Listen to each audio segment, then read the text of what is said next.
pregame.com. The Big Ten Championship on the line on Saturday.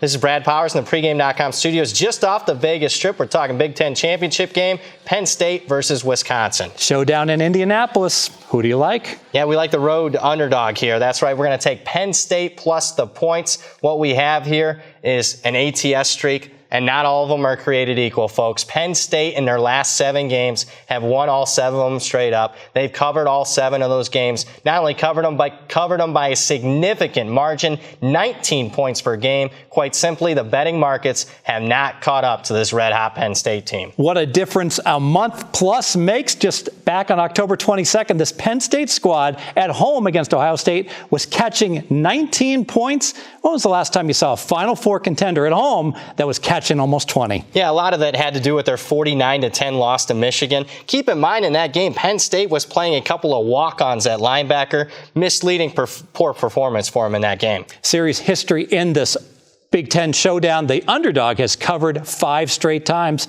Is that a factor? Well, you know me, Fez. I love technical trends, and this one is in our favor, but I got to be honest with you, did not impact my handicap here.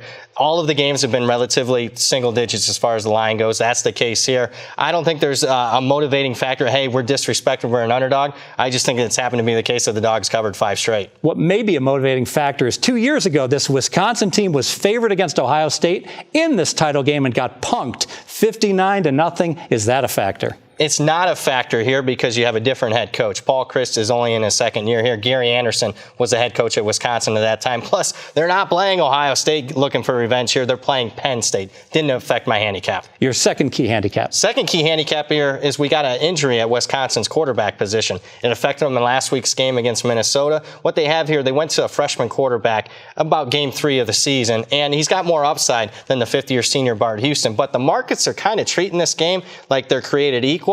I actually have Hornibrook in my power ratings 1.5 points better than Houston. And without the freshman, they actually really struggled last week against Minnesota. Yeah, they did. And I must say he is probable or maybe even questionable here as we're taping this on Wednesday. But last week against Minnesota, he gets out of the game. They are down in that game 17-7 at halftime. They're still trailing that game 17-10 entering the 4th quarter. Outscored Minnesota 21-0 in that final stanza, and they benefited from plus 3 turnovers in that game. Very misleading. No doubt they could have lost that one outright. Let's make it official. Yeah, let's make this official. What we have here is a Penn State team where the markets haven't caught up to them yet. They've covered 7 straight games by 19 points per game. And we have a Wisconsin team either starting a less than 100% starting quarterback or a less talented backup quarterback, and the markets aren't reacting to it. Add it up, we're taking Penn State to make it 8 straight covers. More videos at pregame.com.